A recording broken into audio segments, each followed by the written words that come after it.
Hello everyone, एक बार फिर से आप सबका मैथ अकेडमी में स्वागत है। दोस्तों, आज करने वाले हैं मैथ का भाग 6, जहाँ पे हम कुछ इंपॉर्टेंट क्वेश्चनों की चर्चा करने वाले हैं जो कि आपके जवाहर नवोदय विद्यालय के लिए काफी इंपॉर्टेंट होगा। तो जैसे दिख रहा है, भाग 6 करने वाले हम। देखिए, 60 क्वेश्चन इससे पहले हम कर चुके हैं। 61वां क्वेश्चन है, काफी इंपॉर्टेंट है एग्जाम के पर्पज से। तो देखते रहें और क्वेश्चनों को, हर एक क्वेश्चन का समझें अच्छे ढंग से, और उसके आंसर को किस तरह से निकालना है ये भी देखना है। देखिए, 6 के प्रथम 5 गुणजों का योग है। 6 के प्रथम 5 गुणज है। अब 6 के प्रथम 5 गुणज क्या होते हैं वो देख लेते हैं। यहाँ पर 6 का प्रथम गुणज 6 एकम 6, तो 6 का पहाड़ा आप 5 तक लिख सकते हैं। तो ये 6 के प्रथम क्या हो जाएंगे, 5 गुणज हो जाएंगे। 6 एकम 6, 6 दूनी 12, 6 ती 18, 6 चौके 24 और 6 पंचे 30। ये 6 के प्रथम 5 गुणज हमने आपके सामने लिख दी है। ठीक, अब इसको दो तरीका से आप निकाल सकते हो। एक तो इन सबको योग करने के लिए कहा है तो हम इनको जोड़ देंगे, सीधा आंसर आ जाएगा। एक कह सकते हैं, इस तरह से निकाल सकते हैं कि योग निकालना है आपको, और जिसका भी मल्टीपल्स पूछा है, यानी 6 का पूछा है तो पहला और आखिरी लिखेंगे। 5 पूछा, पहला क्या होगा, 6 एकम 6। आखिरी क्या होगा, 5 पूछा है तो 6 पंचे 30। प्रथम और लास्ट, मात्र प्रथम और लास्ट को जोड़ ले और उसमें 2 का भाग दे दे। जितने गुणज पूछे उसका गुणा कर दे, तो हमारा एक फॉर्मूला तैयार हो जाएगा। कितने पूछे, यहाँ पे प्रथम 5 पूछे तो 5 का गुणा कर दीजिए। इस तरह से जो भी आंसर आएगा वो इनका फाइनल आंसर आ जाएगा, जोड़ने की जरूरत पड़ेगी नहीं। ठीक है, क्यों इसकी जरूरत पड़ रही है कि हम प्रथम और अंतिम जोड़ रहे हैं, और उसमें 2 का भाग देके जितनी संख्या जोड़ने को कहा है उतने का गुणा कर दिया। 5 जोड़ने को कहा तो 5, 6 का बोलते तो 6 का गुणा करते। ठीक है, तो एक तरह से देखा जाए तो यहाँ पर हम क्या कह सकते हैं, फॉर्मूला बनाए तो योग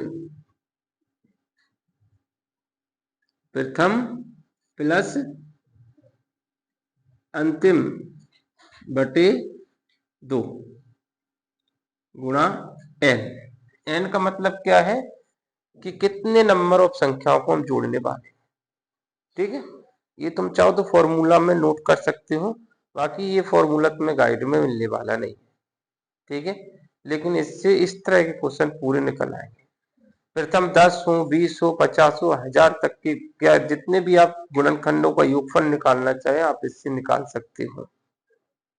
पूरे आंसर सही आएंगे, समय की बचत और क्वेश्चन का आंसर एकदम सही।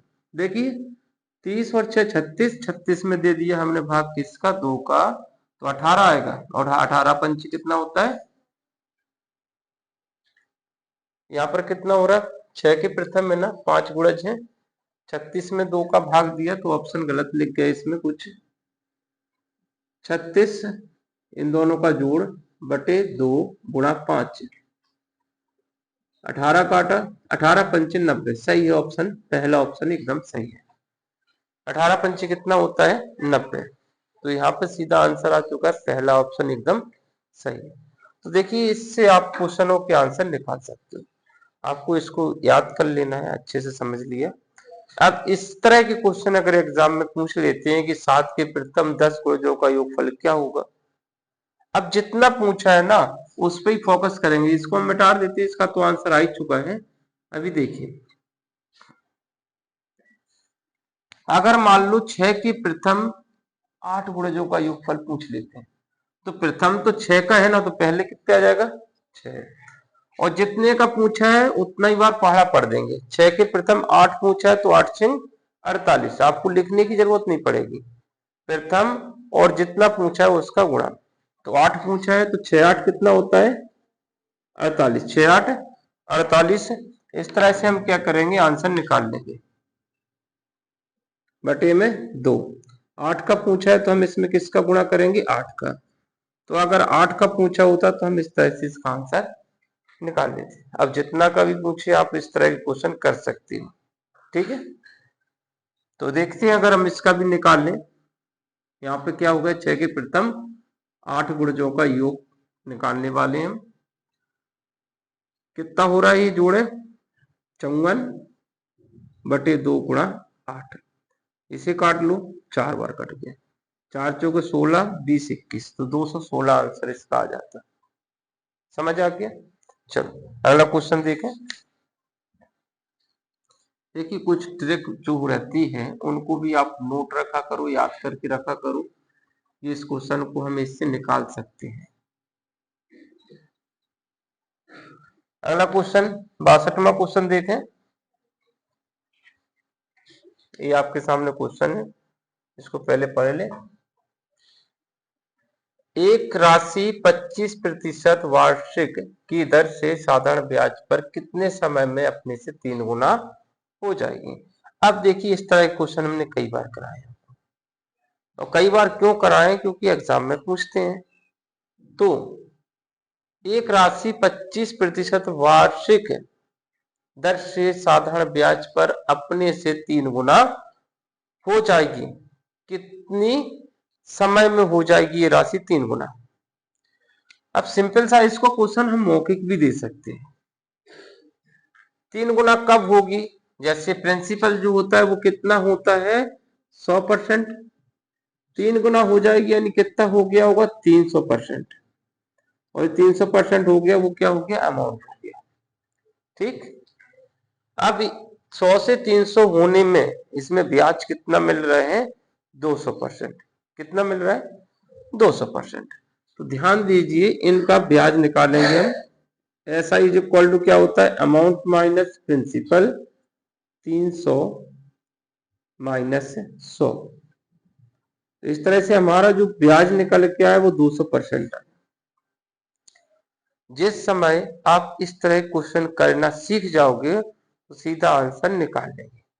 3 गुना हो गया ना, तो हम क्या करेंगे, 3 गुना हुआ ना, 3 में से 1 घटा दीजिए, 3 में से 1 घटा दीजिए, तो ब्याज निकल आएगा। कितना आ गया, 2 आ गया। तो परसेंटेज में है तो ब्याज क्या है, 3 में से 1 घटाया 2, इसमें समय दर जो की कितनी, 25 है। तो यहां से हमारा क्या आ जाएगा, आंसर आ जाएगा। ये क्या निकल आएगा, समय निकल आएगा। इसके लिए भी हम ट्रिक बता रहे हैं डायरेक्ट सीधे। 3 गुना होगा, 1 घटा देना, 4 गुना होता तब भी हम 1 घटाते। जितना गुना होगा उतने में से 1 घटाएंगे, 100 का गुणा करेंगे। 100 का गुणा क्यों किया है, क्योंकि वैल्यू जो है समय निकालना है, और जो वैल्यू होती है 100% होती है। 100% से कितना परसेंट हो गई, वो 300% हो गई, यानी दोगुनी हो गई, 3 गुनी हो गई। तो यहाँ पर ब्याज हमारा कितना निकल के आया, 200। तो हम इस ट्रिक से भी निकाल सकते हैं। अगर यहाँ पे 4 गुना कह देते तो इसकी जगह पे कितना आ जाता, 4। 5 गुना कह देते तो यहाँ पे कितना आ जाता, 5 आ जाता। तो डायरेक्ट हम इससे निकाल सकते हैं। और नीचे क्या दे रखा है, दर। कितना दे रखा है, दर। तो हम फिलहाल इसका आंसर निकालना है, तो हम इस फॉर्मूले में रख दिया, 200 हो जाएगा जी। तो हमें ये सब लिखने की जरूरत नहीं पड़ेगी। ये सब लिखने की जरूरत क्यों नहीं पड़ेगी, क्योंकि हमारे दिमाग में आ चुका है कि कोई चीज 5 गुना हो गई, इसका मतलब 5 में से 1 गया, 4 गुणा 100 बटे जो भी दे रखा है उससे भाग दे दी। ठीक, तो 25 चौके 100, ये कितना हो गया था, 2 गुणा 4 यानी 8 वर्ष आ जाएगा। कितना आ जाएगा, 8 वर्ष आ जाएगा। तो बात यह है कि आपके समझ में आ जाने चाहिए कि हम इस तरह के क्वेश्चन को डायरेक्टली भी कर सकते हैं। ठीक, जैसे देखिए अब क्वेश्चन तो देखिए, क्वेश्चन तो आएगा, इस तरह क्वेश्चन आएगा, क्योंकि इंपॉर्टेंट है, क्वेश्चन तो आते ही रहते हैं, पर आप छोड़ के ना आए, इसका ध्यान रखना है। अभी हम इसको क्या करने वाले थे, हम कह देते इसको 4 गुना कर दें। कितना गुना कर दें, 4 गुना। अब आप सीधा आंसर निकालना, दर वही रखी है। उन्होंने बोला कितने समय में, कितने समय में, समय पूछा है कि कितने समय में वो 4 गुना हो जाए। तो हमने क्या बताया था कि 4 में से कितना घटाना है, 1 गुणा कितना करना है 100, और बटे में जो भी दर दे रखी है 25 दे रखी, तो 25, 10 देगा होता 10। मान लो हम यहाँ पे भी पलट दें, इसको हम कर दे 15, ठीक है, तो यहाँ पर कितना आ जाएगा, 15 आ जाएगा। आंसर क्या निकालना था, समय, तो समय निकल आएगा। अब तुम्हें कुछ लिखने की जरूरत नहीं पड़ेगी, बस आपको क्या ध्यान रखना है, जितना गुना होगा उसमें से 1 माइनस किया, 100 का गुणा किया, बटे में अगर यहाँ पर टाइम दिया होता तो टाइम से भाग दे देते तो दर निकल आती। कितना आ जाएगा देखिए, 3 गुणा 100 बटे 3×5 = 15 और 5×2 = 10, तो यहाँ पे 20 वर्ष निकल के आता है हमारे सामने। समझ आ गया होगा, ठीक है। अगला क्वेश्चन,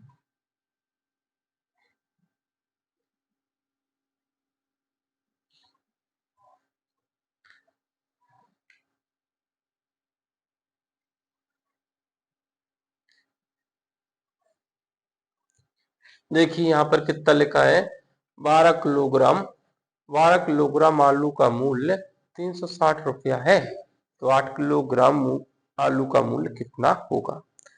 इजी क्वेश्चन है एकदम। 12 किलोग्राम कितने के आ रहे हैं, 360 के आ रहे हैं।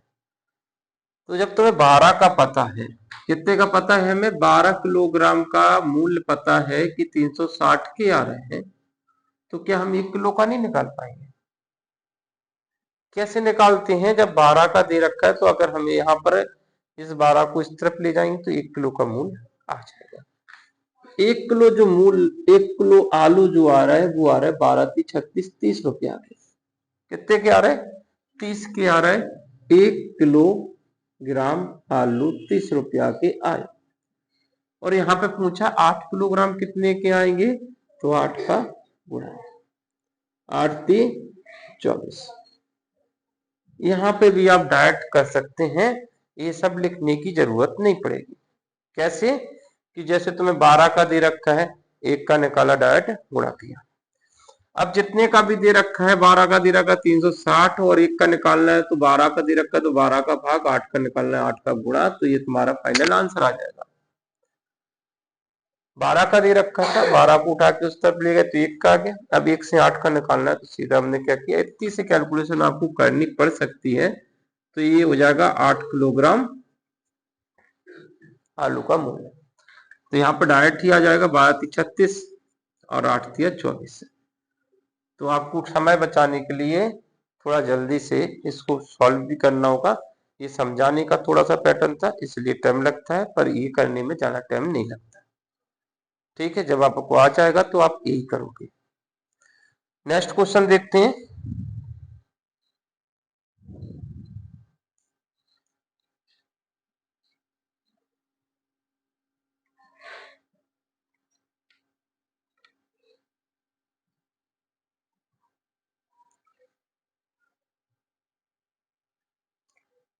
चौसठवां क्वेश्चन, एक पुस्तक 150 रुपया में खरीदी गई तथा 180 में बेची गई, उसका लाभ प्रतिशत क्या होगा। ये सरल क्वेश्चन है, लाभ हानि का क्वेश्चन है, बेसिक क्वेश्चन है, कोई ज्यादा टफ नहीं है। और एक पुस्तक का जो मूल्य दे रखा है, जिसे हम कॉस्ट प्राइस कहते हैं, वो कितना दे रखा है, 150 रुपया।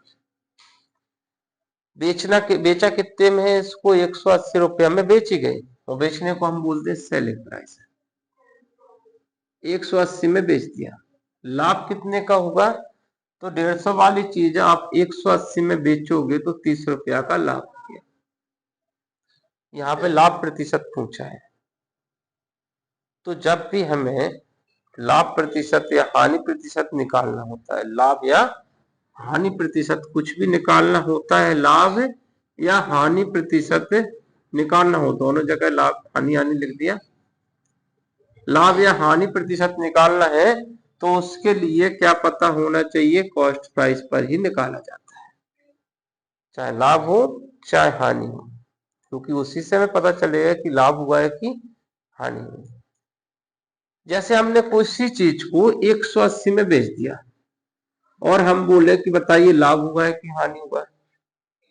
हमने कहा कि हमने एक पेन को 180 रुपया में बेच दिया, इस पेन को 180 रुपया में बेच दिया, लेना है, चलो बेच दिया। अब हम आपसे ये पूछ रहे हैं, बताइए मुझे लाभ हुआ है कि हानि हुआ? तो क्या कोई बंदा डायरेक्ट बता सकता है कि मुझे लाभ हुआ है कि हानि हुआ? वो क्या पूछेगा कि भाई खरीदा कितने में था, तब तो हम बताएं कि तुम्हें लाभ हुआ है कि हानि हुई। हो सकता है तुम 200 रुपया में लेके आए हो, तुमने 180 में बेच दिया हो। तो जितने में खरीदते हैं वो होती कॉस्ट प्राइस है। अगर हम इसको 200 रुपया में खरीद के लाए और इसको 180 में बेच दिया तो इसका मतलब हानि हो गई हमको। और हमने बोला कि 180 में बेचा, बताओ लाभ हानि हुई कि नहीं? अब हम अगर इसको 150 रुपया में खरीदते हैं, अगर हम बताएं नहीं, छुपा लें कि हम कितने का लाए, तुम तो मुझे ये बता दीजिए जादू से कि जादू भैया ये बताइए कि लाभ हुआ कि हानि, तो कोई भी इंसान नहीं बता पाएगा कि क्या हुआ है इसके साथ, आखिर हुआ क्या, इसको लाभ हुआ कैसे। तो हमें क्या जरूरी है कि दोनों कंडीशन में, चाहे लाभ हो चाहे हानि हो जाए, खरीदा कितने में है ये क्वेश्चन में है। ठीक है, तो चाहे लाभ हो चाहे हानि हो, हमें कॉस्ट प्राइस पे निकालना पड़ती है। अभी फिलहाल लाभ हो गया तो लाभ प्रतिशत निकालना है। कितने का लाभ होगा? 30 रुपया का। कितने पर हुआ? 150 पर। परसेंटेज में देखना है तो क्या करते हैं, 100 का गुणा। याद रखना कि 150 की चीज थी, 30 का लाभ हुआ, परसेंटेज में देखना है तो 100 का गुणा होगा। अगर हम इसको फॉर्मूला देखें तो फॉर्मूला ये कह रहा है कि लाभ बटे कॉस्ट प्राइस गुणा 100। ठीक, लाभ परसेंट हो गया। अगर यहाँ पे हानि कर देंगे तो हानि परसेंट हो जाएगा। ठीक, तो फॉर्मूला से भी कर सकते हो, डायरेक्ट ही है, कितने का लाभ हुआ, कितने की वस्तु थी, गुणा 100। करें इसको सॉल्व। 0 से 0 कट गया, 3 पचे 15 और 5 दूनी 10, 20% का क्या हो गया, लाभ हो गया। पहला ऑप्शन एकदम सही है।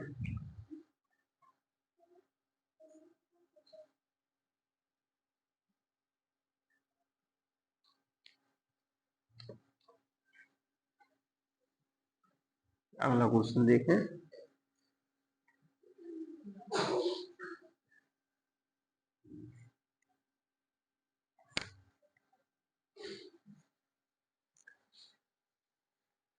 रविंद्र सोनाली को एक कलाई घड़ी 450 रुपया में बेचता है और सोनाली उसे 10% लाभ पर सोहन को बेचती है। देखिए, जब हमने सीरीज शुरू की थी उस समय भी इस तरह का क्वेश्चन आए थे। दो लोग लगातार लाभ कमा रहे हैं। एक तो रविंद्र ने 10% लाभ कमाया, नहीं, रविंद्र ने कितने का बेचा, 450 रुपया का बेचा। और सोनाली ने जो था 450 वाली चीज पर भी उसने लाभ कमा के आगे बेच दिया। इसका मतलब सोनाली ने कितने में खरीदा था, 450 में, उसने बेचा क्या, इससे ज्यादा में बेच दिया, इससे ज्यादा में बेच दिया, 10% लाभ कमा के बेच दिया। इस तरह से देखा जाए तो आंसर निकालना पड़ेगा, क्योंकि इसमें ऑप्शन एक भी नहीं कट रहा है, डायरेक्ट कट जाते हैं। अगर ऑप्शन इससे कम दिया होता या इसके बराबर भी दिया होता तो ऑप्शन कट जाते। लाभ हुआ है यानी जितने में खरीदा उससे तो ज्यादा ही बेचा होगा उसने, सीधा से समझ में आना चाहिए। ये चीजें कॉन्सेप्ट में होती हैं। अगर आप ये चीज नहीं समझ पाते हैं कि लाभ पर बेचा है और आप ऑप्शन आप क्या कर रहे हैं, जैसे 450 वाली चीज खरीदी थी और इसे लाभ पे बेच दिया, और ऑप्शन आपने 400 टिक कर दिया, इसका मतलब आप तुक्के भी लगा रहे हैं तो वो उसमें भी दिमाग नहीं लगा रहे। क्योंकि तुक्का भी लगाया जाता है तो कुछ ऑप्शन कट करके लगाया जाता है। बस थोड़ा पता होना चाहिए कि कोई चीज हमने 400 में खरीदी, लाभ हो गया, इसका मतलब ये होगा कि 400 से ज्यादा में बेची। 10% का लाभ होगा तो बहुत ज्यादा नहीं दूर जाएंगे, तो ये एक ऑप्शन तुम इसको काट सकते थे। किसको काट सकते थे, इसको काट सकते थे, क्योंकि डायरेक्ट हम देखें तो 10% का लाभ होगा, इसका मतलब 40 और 5 45 रुपया का लाभ हुआ है। कैसे, क्योंकि लाभ जो होता है वो 100 पर निकालते हैं। 100 रुपया पे 10 मिल रहा है तो 400 पे कितने मिल जाएंगे, 40। 50 पे कितने मिल जाएंगे, 100 पे मिल रहे थे 10 तो 50 पे कितने मिल जाएंगे, 5। 40 और 5 45 है। डायरेक्ट आप ऑप्शन निकाल सकते हो। कब निकाल पाओगे आप इन ऑप्शनों को? जब आपको पता होगा कि हमें करना क्या है। तो हमारा आंसर सीधा कितना आ जाता? पहला ऑप्शन आ जाता है। चलो इसको करते हैं। फिलहाल क्या था, रविंद्र ने किससे बेचा? सोनाली को। ठीक है, और सोनाली के लिए वो जो खरीदा था उसने, उसके लिए कॉस्ट प्राइस थी कितने में? 450 रुपया सोनाली के लिए क्या थी? कॉस्ट प्राइस थी। सोनाली ने इसे 10% लाभ पर बेच दिया। 10% लाभ कमाया यानी इससे ज्यादा हो गया। तो सेलिंग प्राइस निकालना है, और सेलिंग प्राइस पे हमने क्या बताया था? या तो लाभ होता है या हानि होती है। सेलिंग प्राइस पर क्या होता है? या तो लाभ होता है या हानि होती है। हम बार बार लिख के बताते हैं आपको। लाभ हुआ है तो 100 से ज्यादा निकालना है, कॉस्ट प्राइस का निकालना है। लाभ हुआ है तो कॉस्ट प्राइस का 100 से ज्यादा परसेंटेज निकालना है, और हानि हुई है तो कॉस्ट प्राइस का 100 से कम परसेंटेज निकालना है। 100 से ज्यादा परसेंटेज निकालेंगे कॉस्ट प्राइस का तो वो लाभ कहलाएगा। 100 से कम निकालेंगे तो वो हानि कहलाएगी। जितना लाभ होगा उतना ज्यादा हो जाएगा 100 से, जितना हानि हुई उतने 100 से कम हो जाएगा। ये चीजें क्लियर हो जाती हैं। तो अब देखिए हमारे लिए कॉस्ट प्राइस कितनी थी? 450 रुपया, और यहाँ पे 10% का लाभ हुआ। हमने ऊपर को निशान लगाया, इसका मतलब लाभ हुआ, और नीचे की तरफ निशान लगाएंगे, इसका मतलब हानि हुई। तो फिलहाल का मतलब तो गुणा होता है। 100 से ज्यादा कितना होना? 10, तो 110% का चिन्ह हटेगा तो नीचे 100 आएगा।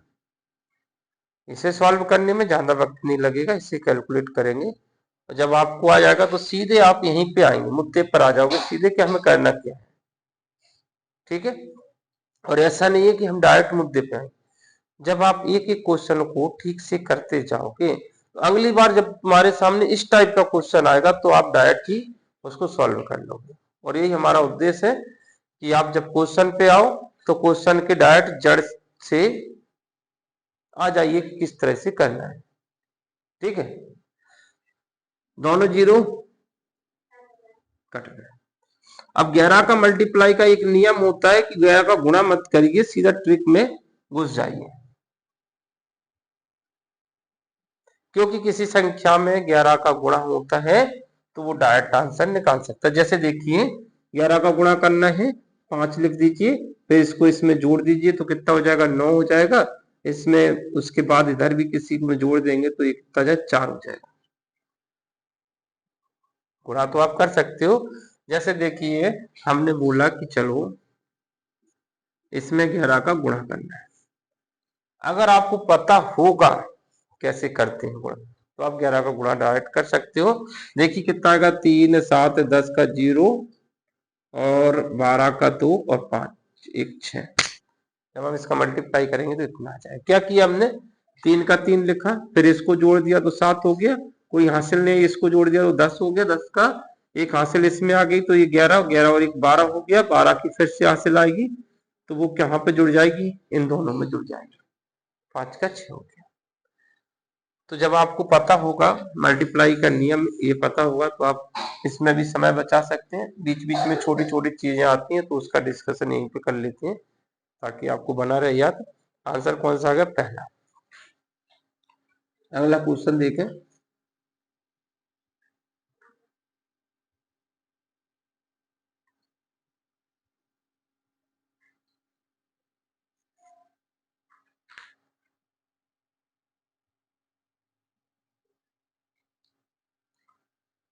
देखें 66वां क्वेश्चन पे आ चुके हम। एक पुस्तक को 52 रुपया 50 पैसे में 5% लाभ होता है। मतलब 52 रुपया 50 पैसे में बेचने पर कितने का लाभ हो रहा है? 5% का लाभ हो रहा है। होता है 10% लाभ उठाने के लिए पुस्तक को कितने रुपया में बेचना होगा। अब सिंपल सी चीज तुम्हारे समझ में आ गई। अभी हमने जो कॉन्सेप्ट बताया था वो चीज समझ में आ गई कि जब हमने इतने में बेचा तो हमें 5% का लाभ हो रहा था। मतलब अगर हम इससे ज्यादा में बेचेंगे तो हमें लाभ भी ज्यादा परसेंटेज निकलेगा। यानी हमारा जो आंसर आएगा वो इससे बड़ा आने वाला है। अब इसमें तो इससे बड़े सारे के सारे दे रखे हैं तो हमें निकालना पड़ेगा। अब आपको अभी भी बताया था हमने, अभी क्या बताया था आपको, क्या बताया था कि कॉस्ट प्राइस लाभ यानी 100 से ज्यादा। तो कॉस्ट प्राइस पता नहीं है हमको, तो हम क्या कर लिया कि कॉस्ट प्राइस को एक्स ले लिया,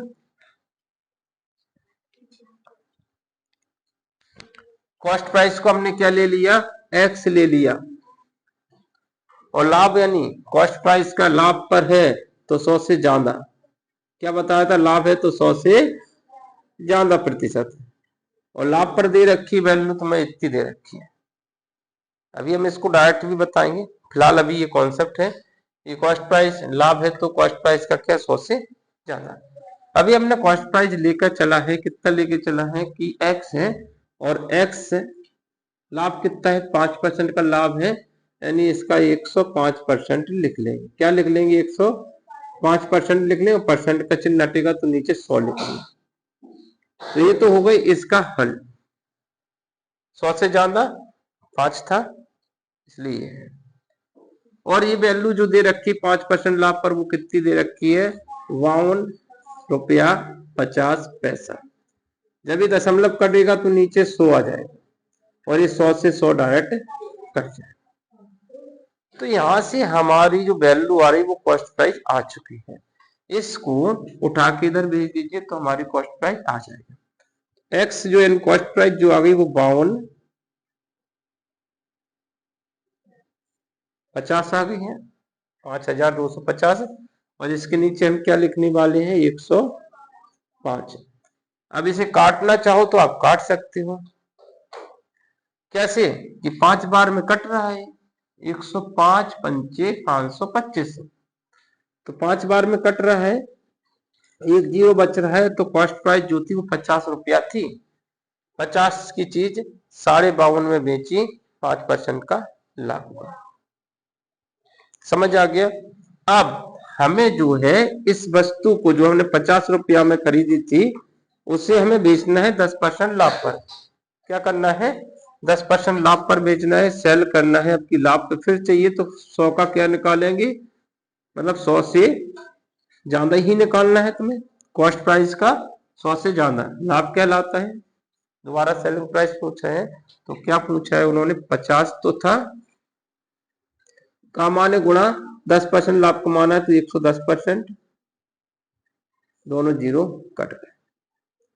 55 रुपया जो हमारा आंसर आ गया, कौन सा आंसर है, तीसरा।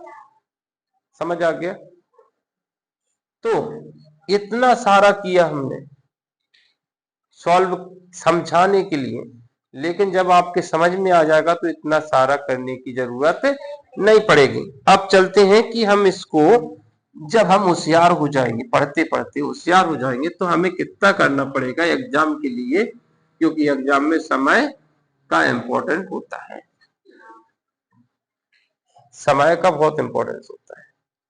तो एग्जाम में हमें क्या दिया रखा है क्या नहीं है दे रखा है, तो हमें डायरेक्ट एग्जाम में क्या करना है कि ये जो दे रखा है ना वो लाभ पर बेचा है इसको, तो इसका मतलब है 52.50 रुपया में बेचा, इसको लाभ हुआ है। ठीक है, तो इसका मतलब हमें क्या करना है, 100% निकालना है। कितना निकालना है, 100% निकालना है, क्योंकि 100% जो होती है वो कॉस्ट प्राइस होती है। कितना निकालना है, 100% निकालना है। 100% निकालना है तो ये तो लाभ पर दे रखा था, इसका मतलब ये दे रखा था लाभ तो 105 था। ठीक है, तो परसेंटेज का चिन्ह हटा दीजिए, क्योंकि 100 का गुणा किया तो ये वैल्यू 100% के बराबर हो गई, और 105 से भाग दे दिया तो क्या आ जाएगा, ये तुम्हारा कॉस्ट प्राइस आ जाएगा। क्या आ जाएगा, ये कॉस्ट प्राइस। 100 निकालना था, 100 से ज्यादा दे रखा था, तो 100 से ज्यादा दिया था तो 100 से ज्यादा से भाग दे देंगे और 100 का गुणा कर देंगे। अब हमें फिर ज्यादा निकालना है। क्या करना है, फिर ज्यादा निकालना है, 110 निकालना है। अब कितना निकालना है, 110% निकालना है, तो हमें कितना लिख देना है, नीचे 100 लिख देना है। ये तो हमारी कॉस्ट प्राइस थी, और उसको बेच रहे हैं 10% लाभ पर, यानी 100 से ज्यादा हम बेच रहे हैं, तो 110% निकालना था। और 110% का चिन्ह हटा तो नीचे 100 आ गया। अब देखिए कितने आसानी से ये कट रहा है, 100 से ये 100 कट गए, 100 का रोल खत्म। ठीक है, दशमलव कटेगा तो यहाँ पर 100 आ जाएगा, दोनों जीरो फिर से खत्म। 105 से हमने 525 में भाग दिया, 5 बार चला गया, उसका गुणा 11 से हुआ तो 55। अब यहां तक आपको आने के लिए आपको पता होना चाहिए कि हमें पहले जो हम यहाँ पर आए हैं डायरेक्ट, इससे पहले हमने मन में क्या किया, जो हमने दिमाग से किया वो तो हमें बताया है ना कि हमें करना कैसे है। जब तुम्हें पता होगा कि हमें ये करते हुए यहाँ पर पहुंचना था, तो हम इसको पता है कि यहाँ पे आ सकते हैं डायरेक्ट, तो हम यहाँ पर डायरेक्ट आएंगे, तो इतना ही कैलकुलेशन जरूरी पड़ेगा। ठीक है, अगला क्वेश्चन देखें।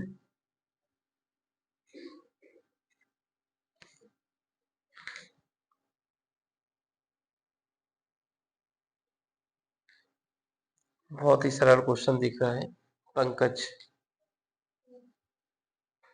सर। 6वां क्वेश्चन है, पंकज किसी कार्य को 20 दिन में समाप्त कर सकता है, किससे लिया है, टाइम वर्क से क्वेश्चन है, यानी समय और कार्य का ये क्वेश्चन दिया है। पंकज किसी कार्य को 20 दिन में समाप्त कर सकता है, यदि वह 10 दिन तक कार्य करे तो वह कितना भाग कार्य खत्म कर लेगा। इजी है। देखो कल हमने पहले भी बताया था कि जो हम क्वेश्चन कराते हैं वो पैटर्न बेस आते हैं। जैसे जैसे आप क्वेश्चनों के लेंथ में जाओगे, मतलब क्वेश्चनों के नंबर ऑफ क्वेश्चन बढ़ेंगे, तो आपको पता चलेगा कि इस तरह क्वेश्चन तो सर अभी समझा चुके थे, कल ही समझाया था। क्या समझाया था हमने, बोला भी था कि क्वेश्चन आएंगे, रिपीट होके आएंगे, संख्या पलटी होंगी। जैसे हमने उस कल आपको बताया था कि ये कार्य जो कि कितने दिन में खत्म करना है, यहाँ पर 20 दिन में खत्म करना है। तो हमने एक कार्य ले लिया और उसके कितने टुकड़े कर दिए, 20 भाग बना लिए, क्योंकि हमें 20 दिन में खत्म करना है, तो एक दिन में एक भाग खत्म करेंगे तो 20 दिन में खत्म हो जाएगा। 1 2 3 4 5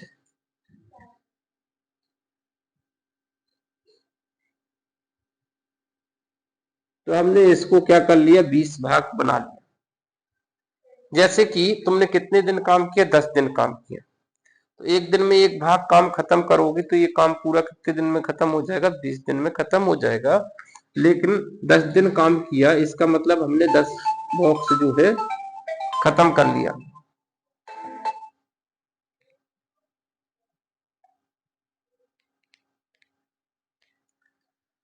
इसका मतलब हमने क्या कर लिया कि 10 दिन में 10 डब्बे खत्म कर लिए। अब बचे कितने तुम्हारे पास, बचे से कोई मतलब नहीं है, तुमने कितने में से किया, 10 20 में से 20 में से 10 कर लिया, इतना भाग कार्य हो गया हमारा। इतना भाग क्या हो गया, कार्य हो गया।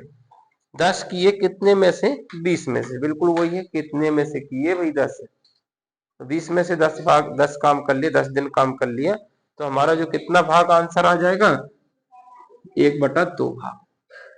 1/2 भाग हमारा सही आंसर होगा।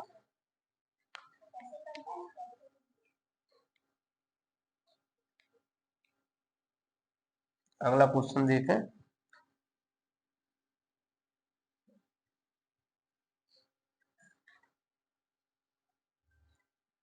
अड़सठवां क्वेश्चन, यदि 500 रुपया पर किसी ब्याज की दर से 2 वर्ष का साधारण ब्याज 100 रुपया है, तो उस राशि का उसी ब्याज की दर से 5 वर्ष में ब्याज क्या होगा।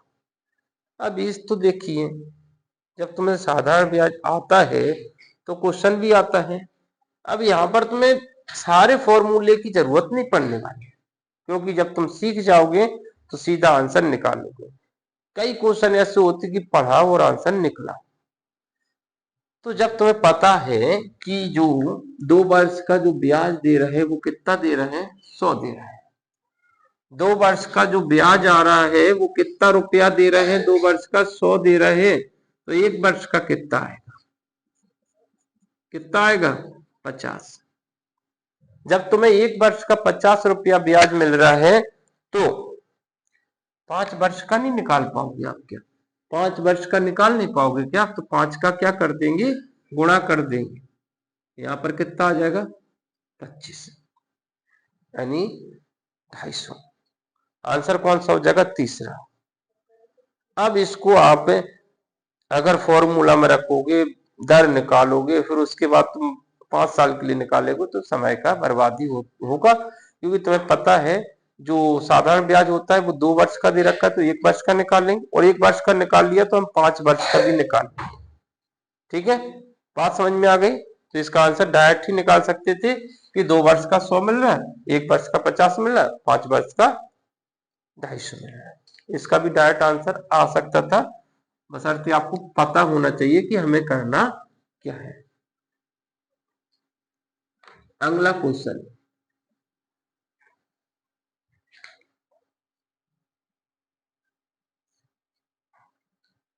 देखिए इसके ऑप्शन तो इधर ही लिखे हैं, ध्यान नहीं किया। 60 किलोमीटर प्रति घंटे की चाल से चलती हुई 400 मीटर लंबी रेलगाड़ी 600 मीटर लंबे प्लेटफॉर्म को कितने समय में पार कर लेगी? अब ये क्वेश्चन भी आपको पता होगा कि जब हम पढ़ रहे हैं इस क्वेश्चन को तो इस तरह क्वेश्चन हम बता चुके हैं। हमने ट्रेन भी बनाई थी, प्लेटफॉर्म भी बनाया था, और आपको निकाल के भी बताया था। तो हम फिर से वही कर रहे हैं कि ट्रेन भी बना रहे हैं, वो भी बना रहे हैं, बनाने की जरूरत नहीं पड़ेगी आपको, लेकिन हम बना रहे हैं। जब आपको पता चल जाएगा, जब आपको ये पता चल जाएगा कि क्वेश्चन को कैसे सॉल्व करते हैं, तो आप इसको भी डायरेक्ट कर सकते हो। कैसे, देखिए ट्रेन की लंबाई हमें यहां पर दे रखी है। ट्रेन कितनी लंबी है, रेलगाड़ी की लंबाई 600 मीटर है। नहीं, रेलगाड़ी 600 मीटर लंबे प्लेटफॉर्म को है, रेलगाड़ी की लंबाई नहीं है, प्लेटफॉर्म की लंबाई है। 60 किलोमीटर प्रति घंटे की चाल से चलती हुई 400 मीटर लंबी रेलगाड़ी, कितनी लंबी है, 400 मीटर लंबी रेलगाड़ी है, और यहाँ एक प्लेटफॉर्म है जो कि 600 मीटर लंबा है, और आपको यहां से यहां तक जाना है, तभी ये पार होगा। मतलब इतनी दूरी तय करना है। कितना मीटर हो रही, 1000 मीटर।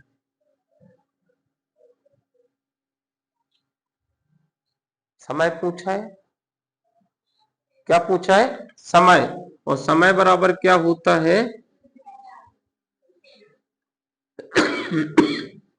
दूरी बटा चाल।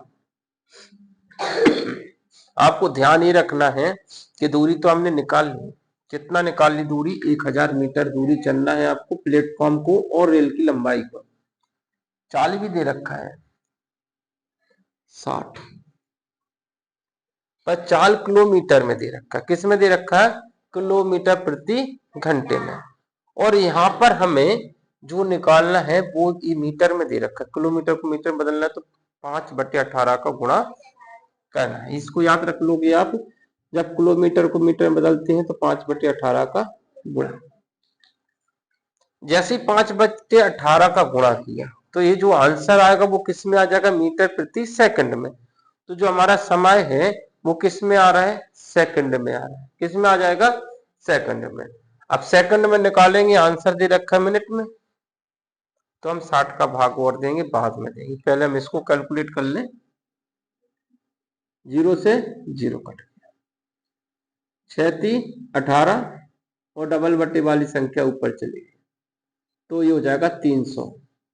3 का गुणा इस 100 से हो गया 300/5, 5×6 = 30, 60 आ गया।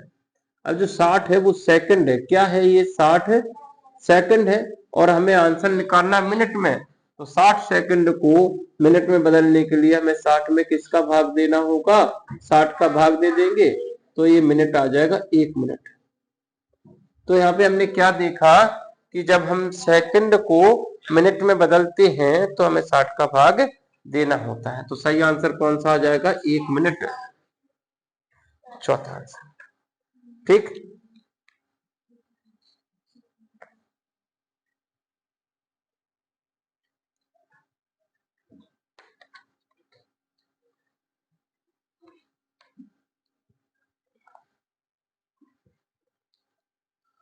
सत्तरवां क्वेश्चन, एक आयत की चौड़ाई 5 मीटर है, यदि उसकी लंबाई उसकी चौड़ाई की दुगनी है तो उसका क्षेत्रफल कितना होगा। बहुत ही सरल क्वेश्चन है, डायरेक्ट कर सकते हैं, सीधा आंसर आ सकता है। आंसर तो आ चुका है, कौन सा आएगा, चौथा आना चाहिए। क्यों, क्योंकि चौड़ाई तो दे रखा है, लंबाई उससे दुगनी है, तो चौड़ाई अगर 5 है तो लंबाई कितनी हो जाएगी, 10 हो जाएगी, और क्षेत्रफल क्या होता है, लंबाई गुणा चौड़ाई, तो 10 गुना 50 है।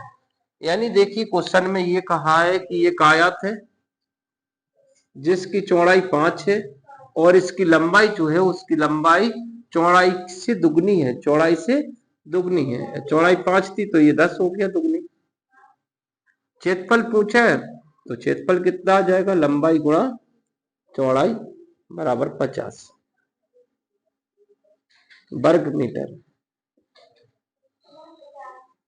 आंसर कौन सा आ जाएगा, चौथा आंसर।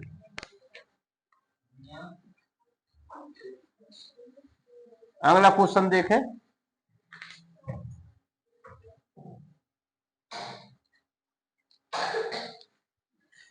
दो संख्याओं में 9:6 का अनुपात है, यदि उनका योगफल 450 है तो संख्याएं क्या होगी। एकदम सरल क्वेश्चन है, एकदम सरल क्वेश्चन है, अनुपात समानुपात से चैप्टर से लिया गया है और यहाँ पर आपके सामने आंसर आने वाला है। जब भी आपको अनुपात में वैल्यू दे रखी है इसका मतलब वैल्यू दे रखी है, बस आपको क्या कर देना है, इसको 9 ना लिख के 9x लिख देंगे और इसको 6 ना लिख के 6x लिख देंगे, दोनों संख्या आपको दे रखी है।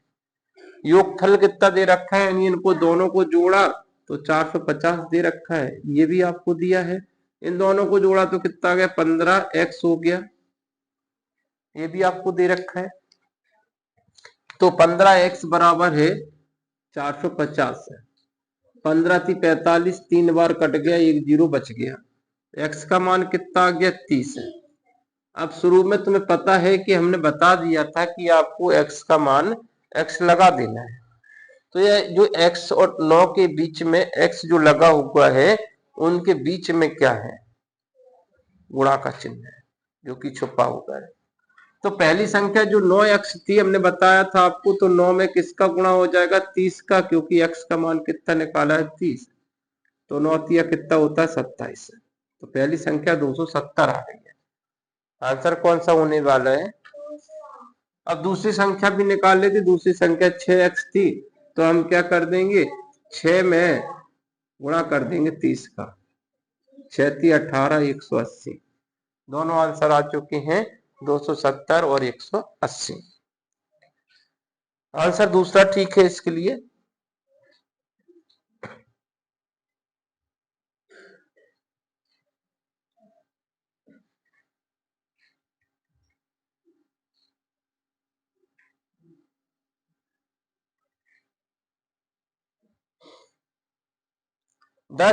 कुर्सियां 10 कुर्सियों और 6 मेजों का औसत मूल्य 30 रुपया है, यदि एक मेज का मूल्य 40 रुपया है तो एक कुर्सी का मूल्य कितना होगा। बड़ी समस्या है, इस क्वेश्चन में आप गलती कर दोगे और गलती करने की संभावना है पूरी।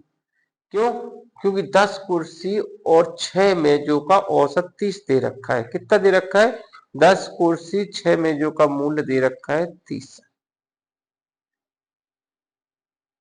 तो टोटल कितने आइटम हो गए, 10 और 6 कितने हो गए,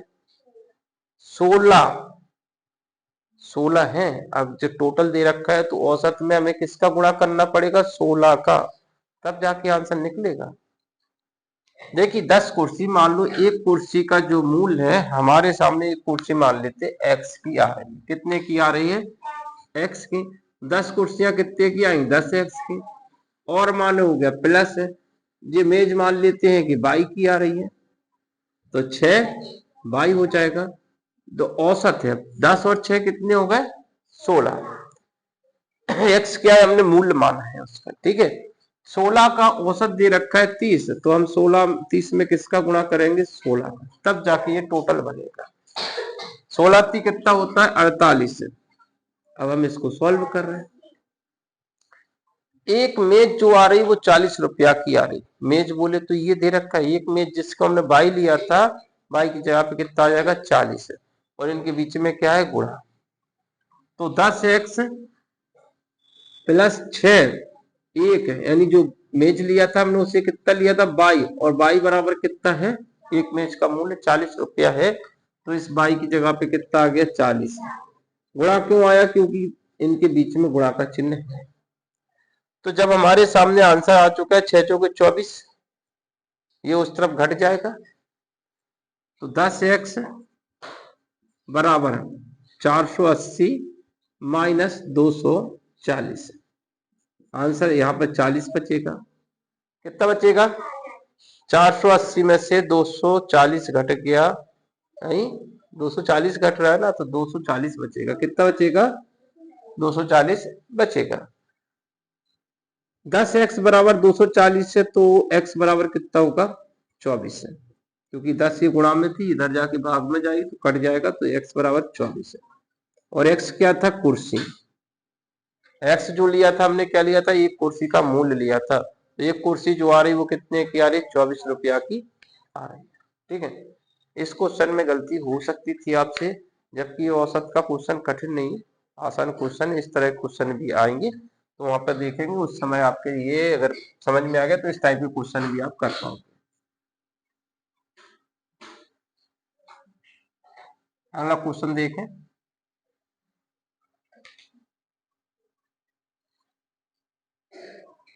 क्वेश्चन नंबर 73वां, किसी धन का 25% 400 है, किसी धन का 25% 400 है, तो वह धन क्या होगा, सीधा सा गुणा है, 1600 आंसर आ जाएगा। तीसरा आंसर कौन सा आ जाएगा, 1600। कैसे आया आंसर, वो तो आपको पता होगा कि जो धन होता है वो कितना होता है, 100% होता है। कितना होता है, 100%। जिसका हमें 25% दे रखा है, 25% बराबर कितना दे रखा है 400, और 25 को 100 बनाना आसान होता है, 25 चौके 100, यानी इसमें 4 का गुणा कर दिया, तो इधर भी 4 का गुणा कर दीजिए, क्योंकि हमने पहले भी बताया आपको कि अगर हमने एक साइड पे गुणा किया तो दूसरे साइड पे भी गुणा करेंगे, तभी ये बराबर होंगे। अगर तुमको ये पता है कि कोई धन जो होता है वो 100% होता है, तो हम उसको निकाल पाएंगे, सीधा आंसर। ठीक है, कोई भी धन है उसे हम 100% मान सकते हैं, 100% से ज्यादा कोई वैल्यू होती नहीं, पूरे में पूरा जो होता है किसी भी वैल्यू का अगर कुछ परसेंटेज दे रखा है, इसका मतलब वो 100% में से दे रखा है।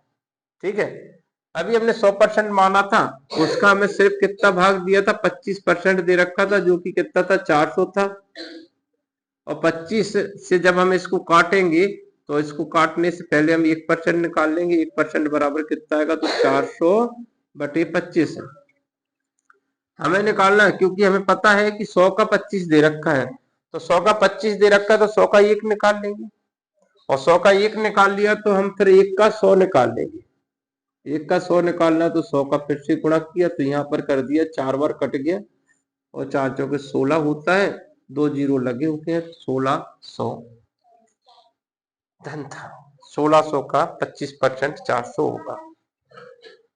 नेक्स्ट क्वेश्चन देखते हैं,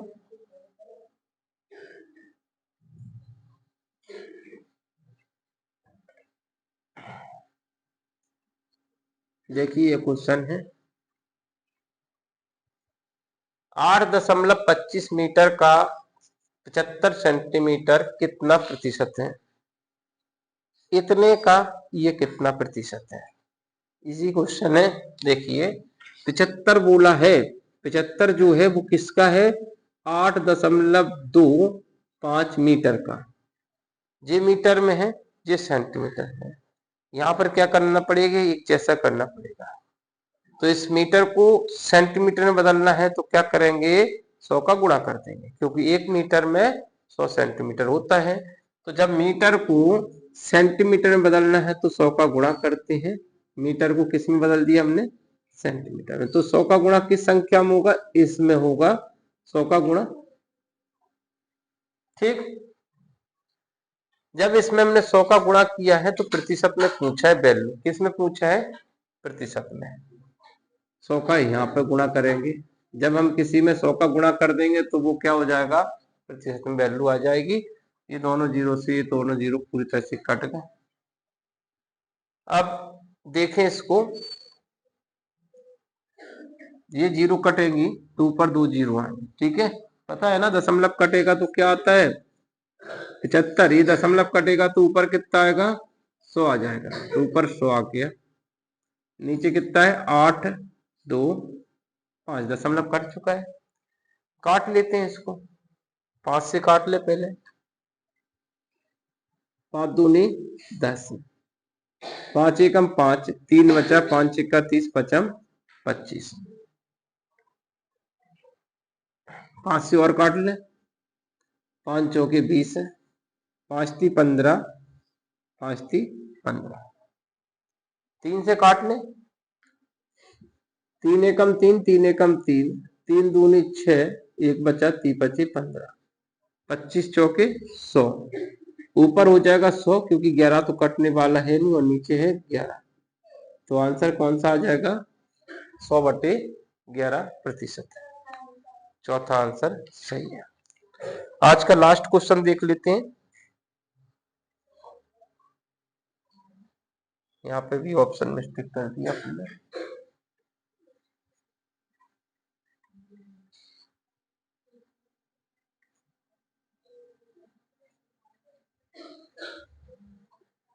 यदि 600 रुपया की साइकिल को 2% हानि पर बेचा जाए तो भाई कितने में बेचेगी। अभी तो कराया था, अभी तो बताया था कि कोई भी चीज को बेच रहे हैं या तो उस पर लाभ होता है या हानि होती है। अभी जो साइकिल है वो कितने की है 600 की है, 2% हानि मतलब 12 रुपया की हानि हो गई है, क्योंकि 100 रुपया पे कितने की हानि हो रही 2 रुपया की, 600 में कितने की हो जाएगी 12 रुपया की हानि। जब हम इस 600 में से 12 माइनस कर देंगे तो हमारा आंसर आ जाएगा, कहां पे आंसर, ये रहा, ये रहा, ठीक है। कौन सा आंसर आ जाएगा, पहला। क्यों, क्योंकि जो 600 रुपया की साइकिल थी वो क्या थी, कॉस्ट प्राइस थी, और हमें निकालना है सेलिंग प्राइस।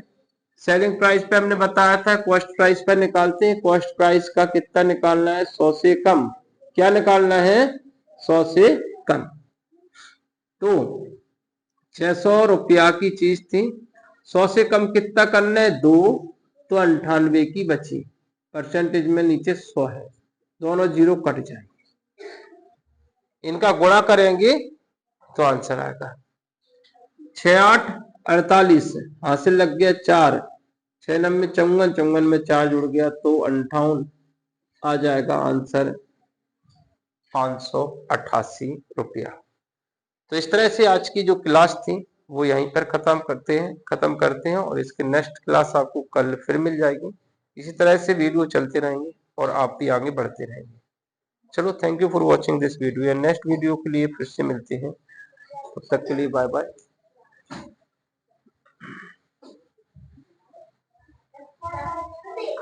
बंद कर दीजिए।